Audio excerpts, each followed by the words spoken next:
she's pleasure. Boom, she pleasure.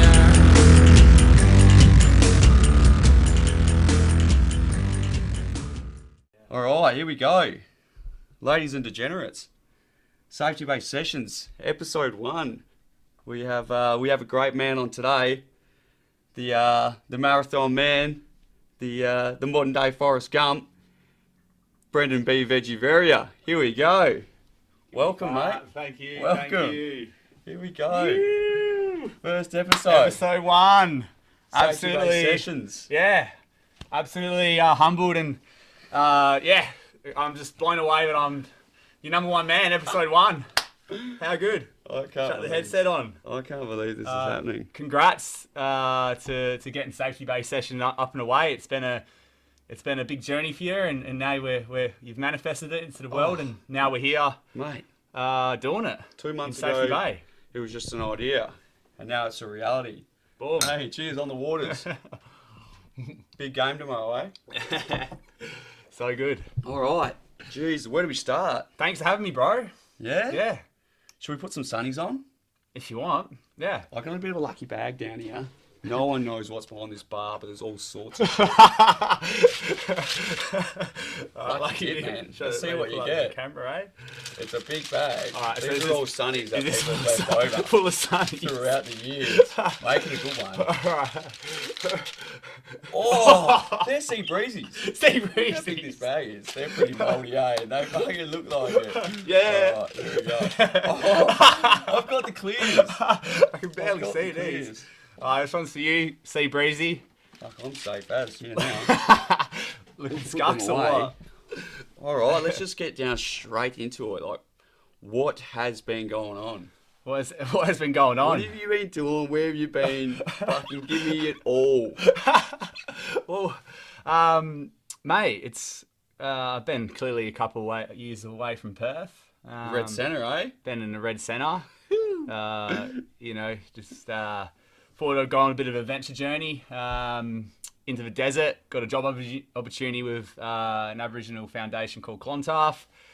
Just mentoring young Indigenous kids in Alice Springs, and it was just a great cultural experience and good to get out the bush and out the big hustle of life of city and connect to culture. Yeah, the hoo-ha. The hoo-ha. That's so sick. Yeah, That's so sick. amazing life. I can barely see these. Amazing. Bit too dark? Too dark. Mine are a bit too That's light. right. No, it was an amazing life experience for me out there to be able to connect with Aboriginal culture and the people out there are unbelievable and I just had an amazing time in the nature of things, and the red dirt has its beauty, and enjoying being back in Perth around the ocean and back to my roots. Come back blink for of a an eye, reset. I'm resetting at Safety Bay. Salty sea dog again. The salty sea dog. How was that first dip in the big blue after being Oh, away for that long? When you come back and you go, all right, I'm back by the ocean, I'm going for a Danny Brown, I'm going for a French onion dip. How was that experience? Well, it's funny. Like I remember when I first left to Alice. I remember the 3 weeks leading into before I was leaving. I was like jumping in the ocean every day. I was like getting 100%. I was getting a little bit of like anxiety of like far out. I'm actually gonna be I'm gonna be in the middle of Australia. Like there's the furthest point from the ocean in the country. Like there's nothing.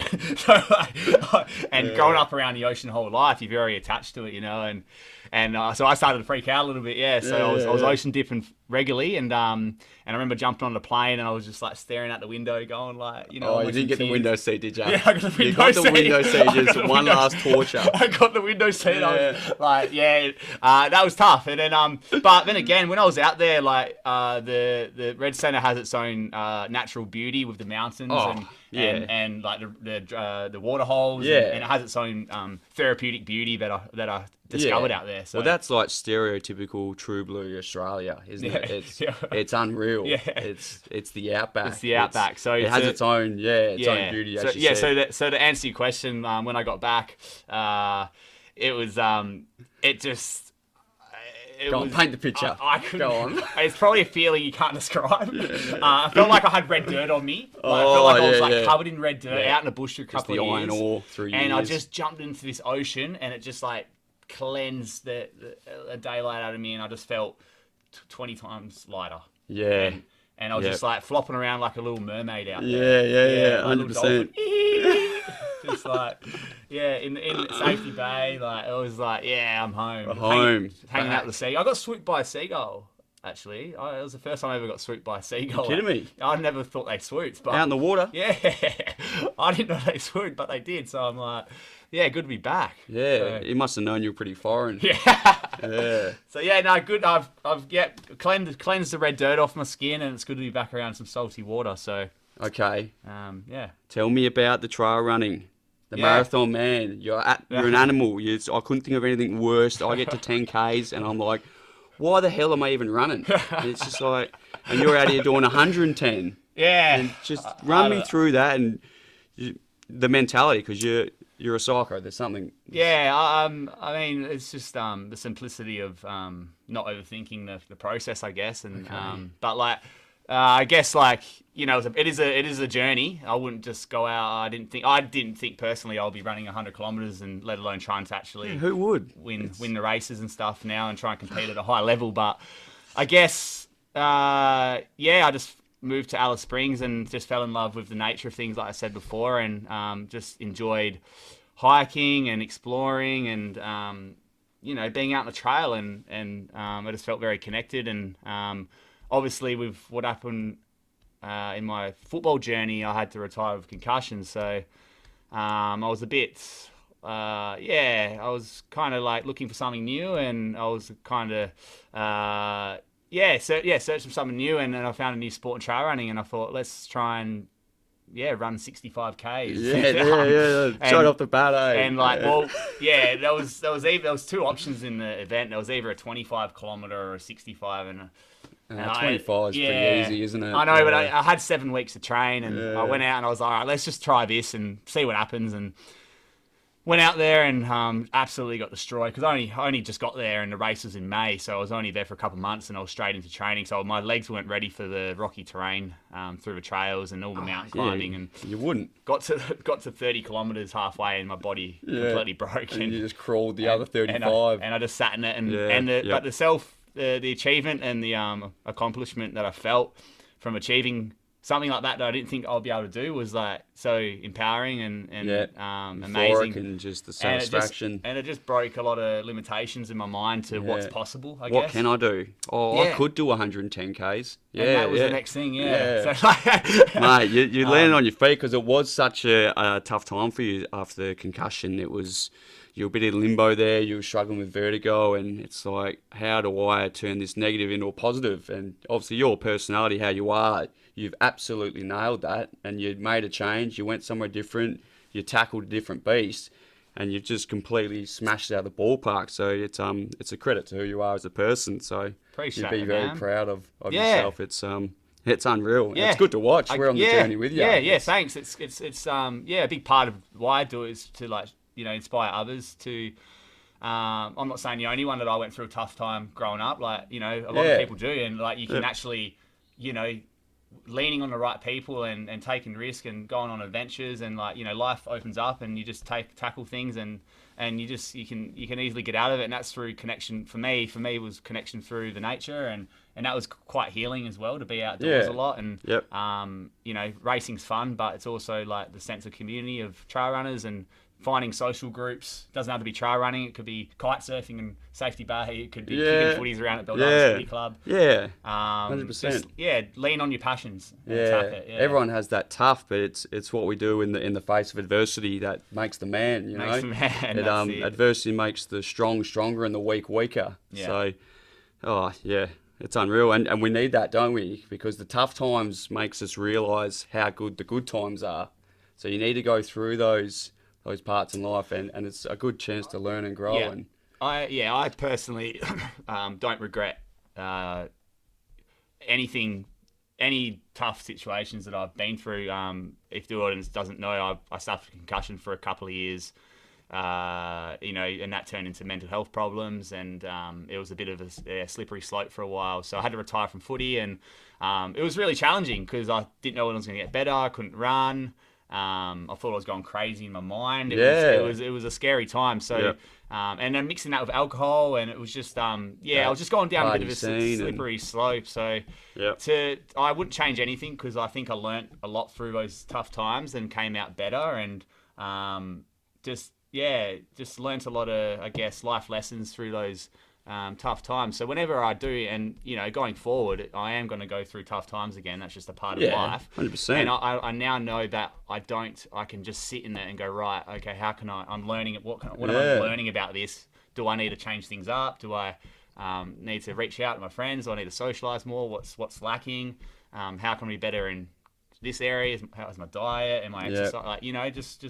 I'm just making more conscious decisions going forward now. So turn the negatives into positives, and with adversity, it breeds opportunity. That's it, man. You got to be opportunistic, and it might be an opportunity to go down the rabbit hole, and into a negative situation, or it could be a positive situation, and you go up the ladder. So you just got to make sure you choose the right one, and that's it. Make the right choices, man, and because anyone could. Yes, anyone can get out of it. It's just making those, the smart choices, because it's the mindset. Yeah. So, with running, So I just lent into that and really turned it, like you said, a negative into positive, and try and inspire others to, stay healthy, stay fit, follow their passions, and have fun along the way. So, be a role model. Yeah. Try and, do your thing and help others along the journey. So. Yeah. Now you're back. All right. Back. What's the plan right now? What are you doing? Where are you going? That's a good question, man. I've just been floating around. I was pretty keen to come home, just to regroup with friends and family, and be along the water again, back to the roots, and just had a little mental break, just to reset emotionally and mentally. It was just it was nice to relax after a big couple of years out in Alice Springs, and looking to get back into some Indigenous work going forward. So, still up in the air with what I'm going to decide. So teaching and guiding. Mentoring, teaching, and possibly public speaking. Like there's an whole there's a whole direction that I could take. So it's exciting. I'm just like there's opportunities, and I'm just like one step at a time, and see what kind of fills the heart up. So. I do like mentoring young kids and being involved in the Indigenous space. So that's what kind of like that's what I'm passionate about. So I'll lean towards that kind of field. I heard from a little birdie just down the road that potential Albany move, potential career prospects in Albany. It's definitely Southwest, up in the air. I wouldn't say it's stamped big tick right yet, but there is little rumours that I could be off for another adventure again. That's for sure. You weren't here long, man. Give me a bit more. Give me another couple of weeks. All right. A couple more. How lucky we are to us. Yeah. Before you rack off again, we've had one. The gobstopper. Oh yeah. The gobstopper. What's going on with the gobstopper? Yeah, she broke down, mate. I'm not happy. Didn't have her long either. I'm not happy. I was plugging her up on Instagram, telling how good she is to everyone. Yeah, talking it up. The gob stopped. The gob stopped her. What's wrong with it? Was it in the shop? So I went down south last week, and I was telling how good it is to everyone on the socials about my new gobstopper car Hyundai Getz, cruising around, booger. Living the best life. The Ooga Booga. And then got around Donnybrook on the way home, about 3 or 4 hours from Perth, and it just cut out, man. And you got in a Donnybrook. No, I was out in the sticks, man. I pulled over, and I'm like, "You're kidding? No reception." Mate. And like I had my thumb out the side of the road trying to hitchhike to the next town. Yeah. And some truckie pulled over and said, "Look, there's reception up there, mate, if you walk a kilometre up." So I'm like, right, packed me a little hitchhiking bag. I had my bag, walking across the main road. I'm like, far out. What is happening in my life right now? Oh, no way. And the reliable gobstopper. And then, my dad, thankfully enough, picked me up, but he he couldn't come for another 12 hours, so I had to. He had a shift on at the wharf. Yeah. He's not was on that shift in for no one, eh? I had to pitch a tent on the side of the road, and it was actually quite. That's camping. It was camping at its finest, and I felt very vulnerable because I was like, my car was on the side of the road. Anyone could just come over right now and like a group try break in, and I'm in my tent. I was like, it was quite scary to be honest. And I sat in it. I sat in it for about 11 hours. It was, and my dad picked me up about 2 a.m, and I safely got home. So you wake up and she's on bricks. She's on bricks, the man. Boys from Donnybrook have rolled through. So I actually rid my bike here, so I'm on the pushy now. So it feels like I'm back at Rocco High. Yeah, it's good. So 11 Ks into here 11 from Ks. your parents? Yeah, 11 Ks from... So just a warm-up then? Yeah, just a little warm-up. It was nice to tick the legs over and get that sea breeze in down at Safety Bay, so... What a treat. It's good. How good is that? Yeah, it's cool. All right. Do you want to do a segment? Let's do a segment. Let's do a segment. I reckon you've played this segment before, actually, Dave and I. Now, this segment is actually presented by the Bent Ship Boat Ramp. All right? Another local treat. Now, this segment is called... What animal would you be and why? All right. Love it, Keegs. We've played this one a few times, haven't we? We've played this with a few times. Do you remember Brados's? Oh, no. Wait. Brados's one? No. Actually, did we all pull him up? The sperm whale? There we go. Geez, this is going to be clever. Oh, because they can dive deep. That's right. Oh, yeah? That's a I'd like to be... Oh, it's so many animals. I would like to be... It's a tough choice. It's a tough choice, There's a lot of animals out there. There is a lot of animals. You know what?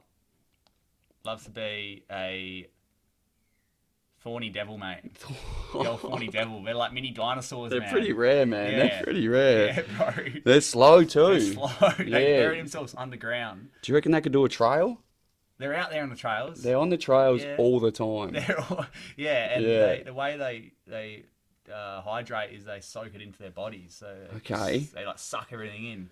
Thorny devil. Jeez, they're cool animal. Interesting. I seen one in Alice. I had it on my hand. It was like a mini dinosaur. They're amazing animals, 100%. Little thorny devil. Thorny devil. Yeah. Nice work. Righto. Yeah. Right. Well, I want to talk tripods. All right. I want to talk tripods. And now for the hundreds and thousands of listeners that we have, B.Veggie used to do this thing called a tripod, which is still to this day, I don't think I've seen anyone else do it before. It's back in the day when we used to have we used to get around the streets a bit. We used to always I don't think we conned you. You wanted to do it. We used to always get Veggie to, he'd light up a tailor-made, a big fat bunger, and he'd do this tripod where he'd drag the dart in both nostrils and the mouth, and he'd just keep rotating around until the thing was done, and then he'd eat the butt. And we just can't believe why anyone would want to do it to start with, but then actually could do it. It was simply amazing. Yeah, we've done a few. I mean, probably before I get into it, I probably want to tell people who are probably partying at that kind of level, and that's how I used to party, and to what I'm doing now with my health and fitness journey. I've completely turned my life around that way. It's something I'm not really proud of. But, you do it while you can, though. But when I was a young fella, I made some pretty interesting decisions. But yeah, and that was one of them. So I'm blessed to not be doing them now. You want to do one last one? I think for the crew. Would you? Would you do one last one for Safety Based Sessions episode 1? Unfortunately not, man. Sure. I'd love to see you do it. Yeah, have you done one? I have tried. They are tough. Yeah, the smoke in the nostrils is it makes me sneeze. Yeah, that was the good old days, I guess. But I haven't. I haven't done one for a few years. I could roll you a tailor-made right now. Imagine that first episode, Safety Based Sessions. Is anyone going to follow? And then B.Veggie, just ultimate tripod. Nah, we'll pass, bro. Pass? Yeah, pass. All right. Well, I'm not going to push you. That sucks. Yeah, Yeah. all good. No. Okay. Well, should we move on to the next thing then? We could try. Is there a woman in the B.Veggie's life? Nah, it's not, mate. No woman? No woman, mate. Nah. Not at this stage. Nah. It's a good question, though. Yeah, Nah. okay. Yeah. Why is that? Just doing your own thing? Yeah. Playing your own game in your own lane? Yeah, just focus myself at the moment, mate. It was, just grounding myself back in Perth and get set up, back into the swing of things and then go from there, bro. Just living in the moment, man. You might meet one out in the trail one day. Maybe. And then you just run through life together. Maybe. There's a few out there. There's plenty of fish in the sea. There is. Yeah, I think you got to get out of this area though, because everyone seems to know everyone and has been with everyone. Yeah. Nah, not at this stage, mate. Yeah. Nah. But keen, it's on the horizon. Obviously, if you meet the right one, you meet the right one. You don't force things, do you? Yeah, you be yourself, and they'll come to you. Yeah, that's it. Yeah, you can't force love, can you? Just one step at a time for me at the moment, mate. Yeah. 100%. All right, righto. How's Rocket doing? How's Rodney going? Rodney's good. He had his challenges in Alice. He got a little bit homesick, I think. Yeah. Wasn't many biddies out there for him, or was he throwing a leg over? There that he was chasing around. Good on him. Yeah, he fell in love with one, and he had a bit of a breed out there. So some sausage dog puppies come to life out in the desert. So they're running around. He's got some numbers on the board. He's put a couple of numbers on the board. Yeah. Because he got Stoves. I think he's got. He's got Stoves dog pregnant as well. I think he's got 12 kids. 12? 12 kids, I think. Holy hell. What was that mixture called? All great families too, yeah. Because Stove had like what sort of dog did Stove have? He had a Labradoodle, A Labradoodle. Labradoodle. Crossed with a sausage dog. Yeah, miniature dashhound. Miniature dashhound. What's it called? Like a miniature Labradoodle? Labradoodle. Yeah. It's a sausage. Labradoodle. Sausage doodle. Labradog. Sausage doodle. Sausage doodle. Yeah. Oh. Labradog. Righto. Yeah. So they're all with great families. They love them to death. They're great dogs. So with the Riolis out there, was it? Yes. So the girl sausage dog out there was a Rioli. So Rodney's part of the Rioli family. So Rodney Rioli. Rolling Rioli. So Rodney's really spread the love out in the world, hasn't he? Yeah. But no, he's good. He's good. He's back home. He's kicking back, living the dream, and he's just living that comfy lifestyle that he needs. Oh, yeah. He's had a good one. He's had a good one, man. Yeah, good on him. At least someone's having a crack, eh? Yeah, he's lived a pretty interesting life. 100%. All right, eh? That's good. And the family? How's Stove? How's Jax? Yeah, how's Senior? They're all good. Yeah, Mum and Dad's good. They're just doing their thing, mate. Just cruise around, man, doing their thing. Just doing their thing, bro. Yeah, Supervisor Stove. Busy, yeah, Steve. Yeah, he's not playing footy anymore, so no. He's Hangman Howe's got him, eh? Yeah, he's heavily invested in the housing building kind of industry at the moment. So moving on, and Sarah's into a footy still, which is great. My sister and my other sister's getting married at early next year, which is exciting. So Haley. Yeah. So just rolls on. Just rolls on, yeah. She has the same birthday as George. She does. Haley. She does, yeah. March 15th, yeah. Yes, she's does. Doing well. Yeah, doing well. And the Rinse Lord, still playing for the Dorkers? Yeah, she's still playing for the Freo, so in the back pre-season at the moment. She's still playing back, half back? Yeah, half back. Hopefully to transition on more in the midfield. In the next hopefully this season, and she's enjoying it. Injured at the moment, but hopefully she gets out there for round one. So what's going on with her? Is it? It's kind of shin splints kind of issues. Yeah. What a beauty. Yeah. So footy's a brutal game, as we all know, isn't it? So. Yeah. While we're on the topic of footy, what's going on over at the Pies there, mate? They're cold. Get your cold pies. Yeah, it just Mrs. shows Max. as a competition in the AFL, the pressures and the intensity of the game to back it up again is clearly quite challenging. And still in Vegas? Yeah, well, yeah. Who knows where to go his head up, but it seems like he's pretty hanging in there and well drilled. But the boy clearly a couple of injuries and then a bit of a momentum shift, and they had that wild season last year, and to try and to hold that is obviously quite draining, and I think it's probably looking unlikely for finals. Fly McRae. So, but like this is all part of the learning experiences, as an athlete to try and push through adversity, as we were talking about before. Yeah. And that will, you learn from these kind of moments. So, as a club, they'll be pretty tight at the moment, I feel, and hopefully, finish quite strong. And hopefully, next year they can really, really tackle the season and get back up there. Well, there's not much between like 5th and 13th, really. There's a couple games in it. It's close comp. It's like you drop a couple and you're in the drink. It's a pretty interesting and you comp. win a couple good ones and you're sitting pretty. You got chockies behind you. It's well, the Dorkers up the. Oh, I'm actually jumping on the bandwagon, bro. You kidding me? Yeah, I'm jumping on. Have you got your tickets? I don't know. Are we going east? I reckon I got to jump on. Yeah. So I'm free for the rest of the year. Are we doing a headpiece change? If you want. You got any masks over there or what? Got any masks? Oh, you do? You kidding me? Oi, Nacho Libre. Here we go. Still a bit got all sorts here. Still a bit of a costume change. But yeah, anyway, I'm gonna throw a question at you, man. Please ask me a question. So it's episode 1. Anything you want. Like, Can you take me seriously now? Yeah, of course, bro. What made you want to start safety-based sessions? Like, maybe tell the audience a bit about your thoughts leading into why you want to create a space for your mates, or is there a deep core purpose into why you're wanting to grow this this podcast? Yeah, so I reckon it happened. So back when I started this new gig out of Kwinana there, I had I was moving on to a 6 and 6.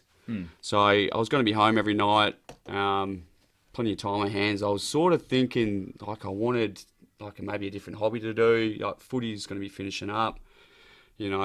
What's next? All right, and I was brainstorming and whatnot, and I was also going through some other bits of adversity in my life and some other issues, and I found I was talking to my inner circle about that all sort of stuff, and I realised like how much I enjoy just yarning with my mates and connecting with them, especially one-on-one.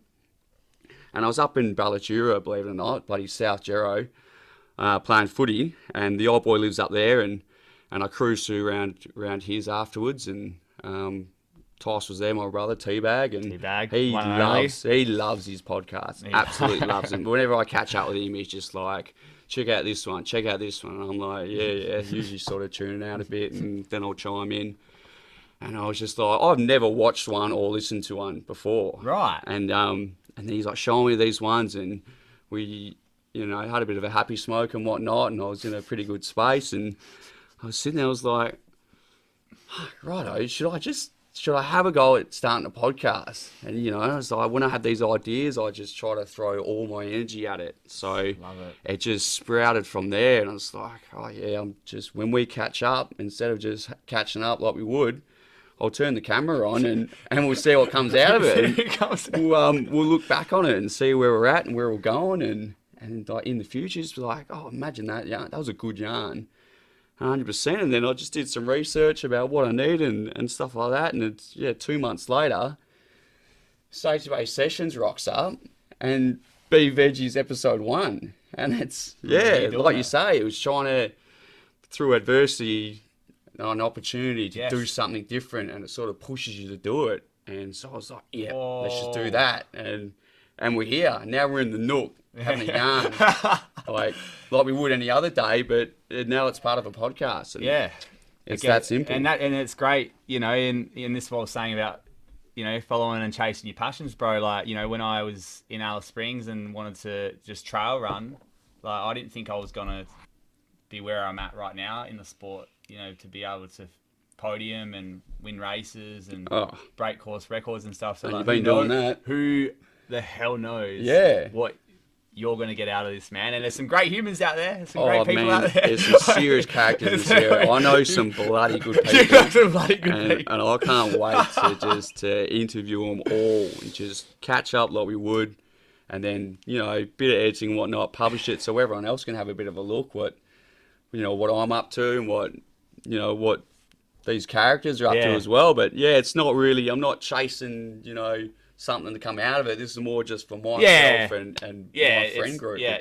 Of course. Just turning a negative situation into something positive. Really, it's really healthy to have these chats with your mates, isn't it? And just let it all out, and it's really refreshing. Like, I missed it, man. I missed you, bro. Yeah, out in the desert, you know. Man. I've people missed. Just like go off and do their thing. Yeah, and everyone's then you get them back. Get them back. Don't leave. Don't go. Yeah. And then you're like, go. And you're like, come back. Yeah. I love it. But, mate, I've noticed that you've got the South Freo. 100%, man. Yeah. Is this the premiership? That's the premiership winning team right there. Oh, I've got my name on it. 100% you got your name on it. You were there. I was there. Yeah. Mate. What a ball, man. That is worth trillions. Right? And for the hundreds of thousands of people that are watching around Safety Bay and surrounding areas, if you want to buy this, it's not for sale. You grubby mince of it. Sorry. Yeah. Go the Bulldogs. You're a part of that in a small way. Yeah, the off-field stuff. Yeah. I was more like a bit of a culture off-field leader. You were. We celebrate the wins and we mourn the losses. That's just how it works. Who did you enjoy? Probably in a footy perspective. We'll go into the nightlife after, but probably on the on-field. Who did you like watching down at the club? Like, you were pretty invested throughout a couple of years. Who did you actually like watching play footy? The biggest thing that was upsetting, like, I know that flag was absolutely unreal, but how upsetting was the fact that yourself wasn't involved, Ryan Cook, Shane Hockey, they all missed out on that, but they were the backbone of that flag. They grew that, and watching those two play footy was absolutely unreal. Hawks and Cook. Yeah. The Verrier brothers, it's like Ratatouille, chasing mascots. It's literally why they put bums on seats, and it's why you're down there, and we're with them for that journey, and then when they retired and whatnot. It's like great career, unreal, and then a couple of years later the flags come and you're just so up and about for it, and then but they then they weren't part of it, and they don't have that medal, and it's just like it was. I think we built a really good culture at the club, and kept it strong, and we had really good values and team structure with Todd Curley being a great coach, and then we kind of filtered away from that, but there was new energy. I think new energy is important. Yeah, having Luffy there. And there was new energy at the club, some new young players, and they got some good pickups. And Mason Shaw, he was always good. Yeah, Shaw around the club, And but like to see the boys win the flag was very awesome to see, because we were just I was disappointed I didn't play, obviously. It was tough to watch, but to see my brother win a flag and like Jason, turn the stove up, mate, I was and just for the club, we were so close for so many years, and to get it at Freo Oval, and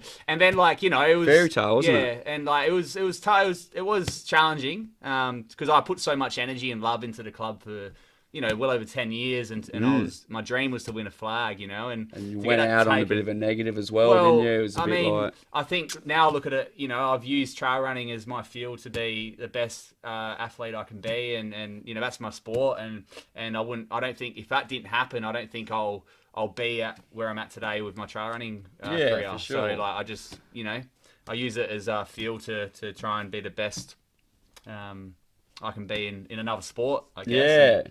Which is great. So, but up the doggies, and probably what about nightlife, mate? Like you were around you're around the Freo strip for a bit with the Bulldogs. Should we more talk about Marmion Street? Should we go outside the strip and go the real select bunch that was out at Marmion Street? Mate, now that has to go. Tell me just a little bit about Marmion Street, because we had some serious times there, some serious hours work. We put in work there. I think for me at Marmion Street was everyone's seen the explosive stuff on the weekends where we have everyone there. But I think during the week for me were the crack ups. Yeah. The fireworks were on a Saturday and Sundays, obviously, but like during the week Sometimes the Mondays. there's just the classic little one-liners, and when Cookie and Hox are walking around the house, just these little gags that we had, and like we were just constantly laughing. Like every day. I don't think I've laughed so much in two years. To be honest. They're two great men, and then you put yourself in there as well. That's it's all you need. It was a dynamic. It was a dynamic. In one house, and there's going to be some cackles. Yeah. And shout out to Tristan Marmo. He was a part of it. Like he was there before me. Like he was the OG. Like he was on the OG. I come in a bit later. So, but yeah, great times, and I learned a lot of. I looked up to both of them, Cookie and Marmo, and Hox as well. So like all the three boys from the Vic lads, love them to death. You know, my best mates. And Marmo. They're just Marmo's moved back to Smoke East Coast. MVP, man. Smoke MVP. Yeah, bro. So great times, man. But the house is now burnt down. It's gone. Yeah, and they've put like units on it. Yeah, like 3. Yeah, it's got destroyed. Yeah. Well, we had Christmas and Julys on that thing. Like, didn't we? Yeah, insurance job. What happened with that one? I think the owners wanted to subdivide it. Yeah. Yeah, so they battle axed it. Yeah. So but it done its dash. I think it needed to go. Yeah, it was time to move on. Yeah. So if I was there right now, I'll be worried if I was still there. All the sins got burned away, you reckon? Or are they still there? Do you reckon there's a few ghosts of Marmion Street around those new properties? I reckon I reckon there'll be a few spirits lingering. Yeah. They won't be going anywhere. You can't burn them away. Very spiritual, that joint. It is a spiritual place. Yeah. Oh my god. Classic. All right. What's next? I've been thinking about, do you ever think about random questions? Like every now and then, like you're doing something and you go, I wonder if anyone else does this. Pops up, but I think mine and your brains are quite different. I feel like you're very quick with your decisions. And you're very quick and quirky with your comments. Okay. I'm a bit slower. Everyone's a bit different. Yeah. But I was thinking the other day, right? I was tying up my shoelaces, right? Yeah. Okay. And this is the random question: how long do you leave the tails on your shoelaces? Like I've always done the tail length meets the loop length. That it's just all even. I've actually got the Velcros on at the moment. Fuck the laces, we're on the Velcros, right? There's your answer. I don't tie my shoes. Yeah, he's got the Velcros. Just slap them on, bro. Do you do it any different, or is there always a set length? There's a set length, because if the loops are too short, that means it's hanging, and when I'm running, it will flop around. So I like to keep the looses longer, so they're both balanced on the side of my on my shoe. Yeah. So when I'm running, they're just like this. So you're even Stevens, you gotta like keep me. It even, man. You got to keep it, because if your loops are too big, that means potentially the little slot, boom. Yeah. It get okay. So you have thought about this. Yeah. So I think everyone does think about these things. Yeah. So there you go. I do. Yeah, use my brain a little bit. With okay. Shoelace tying. Yeah. That happens to me all the time. I'm like, I wonder if anyone else does it the way I do it. Yeah. Nice. Okay. Well, even Stevens for me, eh? Yeah. Even tails to even loops. Yeah, 100%. I'm the same. There's been a few times where I've stacked it while running. Really? Yeah, 100%. Over the loops? Over the loops, yeah. Caught in my sight when I'm riding my bike. Well, when you're running 110Ks, I guess that can happen. There's a few stacks. Loops getting caught in the cycling pedal. In the spokes or in the pedal? In the pedal where it caught up. The gears. Several shoe problems with laces. Yeah, you got to get the right ones. Yeah, so that's why I got the Velcros. The Velcros. Got the Velcro. You just get the lecky tape out like you're doing footy and just tape the bastards up.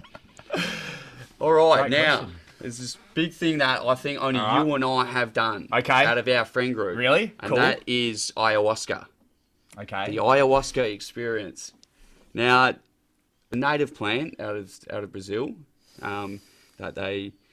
the shamans over there concoct up, and they turn into a bit of a muddy liquid, and it's a strong hallucinogenic, and it puts you on a journey. If you want to find yourself, if you want to see some shit, have some of this ayahuasca, and you've done it locally, where I did it over in Manaus, Brazil. You went over to the Amazon, bro. I did it on the edge of the Amazon, which was hectic. Oh, yeah, mine was crazy. More just like just where I did it and who I did it with, and I wasn't looking to get anything sort of out of it. Like I do touch into my spiritual side of things, but it was just the fact that I was over there. I was in Brazil. The next day I was going into the Amazon rainforest, somewhere I've always wanted to be. And the same tour company that took me through the Amazon for 3 or 4 nights or whatever it was, they took you to these ayahuasca ceremonies with a local shaman. And it was like $100. I was like, 100 100% I'm doing that. Like, where else would you want to do it? And yeah, this bloke come and pick me up, and I was in Manaus, which is the capital of the Amazonas. It's quite a hairy and dodgy place, but yeah, you sort of had to go through there to get into the Amazon. So I had to take, sort of some level of risk to get to where we wanted to go, but that's all part of traveling. And then and Mad Dog was with me, which was good. She wasn't doing it, so that was good to have her there, just in case. You never know what really can go down. Went to this local shaman's place who spoke fluent Portuguese. He spoke no English, and we just had to sort of communicate through sort of hand gestures and whatnot. But we both knew why I was there and what I wanted to get out of it. So he brewed it on site. He had the ayahuasca plant right there. He showed us, and he showed us the videos of him making it. And we're just in his backyard. There was like this round table with all these chairs, and he gave me this muddy cup, and I had that. It was one of the worst tasting liquids I've ever had. It was like a real off red wine, which I think all red wine tastes like that anyway. And then and then half an hour after having that, it was you could feel it coming on, and he's sort of like encouraged me to close my eyes, and as soon as I closed my eyes, it was just like just straight into the metaverse, just unlocked all these visuals, and I was just like, holy hell. And he had this music playing on in the background that sort of helped bring it on. And then I noticed the more I sort of surrendered to it, the more intense the visuals got. And they started out quite weak. And I guess the best thing about it was if I opened my eyes, the visuals were gone. I was still hallucinating and whatnot, buzzing. In your body, But when I fully locked in and just surrendered to this thing, I was approached with all sorts of visuals, heavy. What kind of visuals? Like demonic, sort of. These are the demons that I guess you're trying to purge out of you. And I'd seen just some crazy, like all these faces like metamorphosing and animals and skulls, and I just fully gave myself to it. And it felt like me confronting the demons inside me. And I was sitting there just like, you guys ain't shit. Like, what is this? You know? And then after half an hour, the visuals were gone, and you're still sort of tripping and whatnot for hours afterwards. But you're supposed to that purging stage. A lot of people throw up, and that's you purging the demons.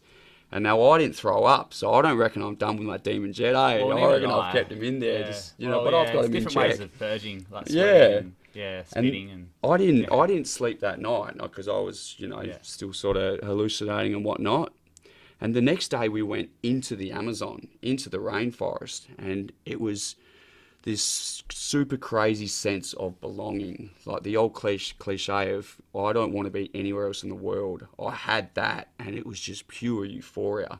I hadn't slept, but it didn't feel like that at all. I felt like I'd slept for hours because my energy coming out was just so like in awe of where I was. Like, I wanted to come here for so long. I've just had this experience. It was absolutely unreal. Went to plan, and now I'm in the Amazon bloody jungle.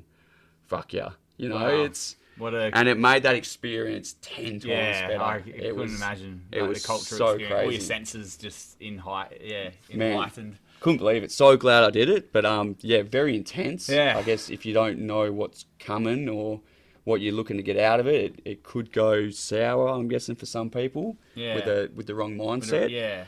But for me, man, magical. Unreal. Wrestled some demons, then shoved them back down there, eh? So. Did you come back, I guess, back to Perth, and I don't know, are you going about your business I don't know, differently, like emotionally and mentally, physically? I don't know. Is there anything that you've observed? Yeah, maybe. I feel like I'm a little bit different out of every experience I have because I understand things a little bit differently. But yeah, I don't think I was looking to get anything crazy out of it. I feel like I'm quite secure as is in my mental state and where I'm going and who I am, and it was more just the experience of it. It was unreal. Yeah, I would recommend it to anyone who's in that sort of stage of their life. It's amazing, man. Yeah, those words are powerful, bro. Yeah, it was wicked. Feel through the headset. They're on. Oh, you can hear that, can you? Does that come through? Yeah. Well, what do you reckon, man? We're 48 minutes in. 48 minutes. Are you? That was a high quality yarn. Yeah, I amazing. appreciate you. Is there anything we missed? Coming or? down, and there is loads that we missed. There is so much that we missed, and we probably could talk for 48 hours. But, it's Is there anything else that you'd like to bring up, or you're pretty content with that yarn? Yeah, I mean. No, everything's sweet, bro. I think that was a good balance of, bit of fun, bit of, stuff, a bit of wisdom, bit of wisdom serious stuff. Yeah. There was some laughs. It's just a high quality yarn. It had everything. Yeah. Yeah, so. Love it, man. I'm grateful to be episode 1, and I look forward to number 1, man. This is only the tip of the iceberg, apparently. So I'm looking forward to see how this will grow and manifest into to maybe someone just real cool. I wonder who will be on next. Who could it be? Gee, man. Who could it be? Potential is through the roof. You're going to have to tune in next week. Yeah, 100%. They'll be on record. Yeah. Very good. Cool. All right. Thanks for having me, bro. Yes. Day sessions. Good, man. Episode 1. Episode 1. We've done it. Peace out to the 100,000 followers already. Like and subscribe. Jay's Outie. Jay's Outie. Hashtag Jay's on Outie. Instagram. Book that how lucky you are to get a Griggs Kid tattoo on ya. Mate, that sounds like more go watch South Freo play. We'll give him a little plug, eh? Yeah. Shout out to South Freo. Take care of sponsors, bro. Barradas Footy Club. Any sponsors? Bloody hell. Plenty of sponsors, eh? The Bench Ship Boat Ramp. Get down there and have a look. Pelican Point's almost touching the mainland. It's crazy. They, while we're here, I can't believe they changed the Bench Ship fishing shop to Swannies by the Sea. Swannies by the Sea. Swannies by the Sea. It's like, even if they give you the highest quality food, you can't. That's localism. Bench Ship. Really? It's got a boat ramp named after it. And you've ripped down the sign and you put Swannies by the Sea there. Are we getting political here, are we? This is locals talking locally about all things local. It's like... Well, it's something that I've noticed actually different to when I've come back. It's a lot busier down here, mate. They're not changing it to Swannies by the Sea boat ramp, are they? They're not. I don't know. He's Mr. Trick there, Swanee. He's Mr. Trick. He's Mr. Trick. Yeah. Oh, well. Anyway, we'll get there. You run for the council, I think. Maybe I should, eh? Yeah, be the local MP. Yeah. I'll bring down the rates. Baby,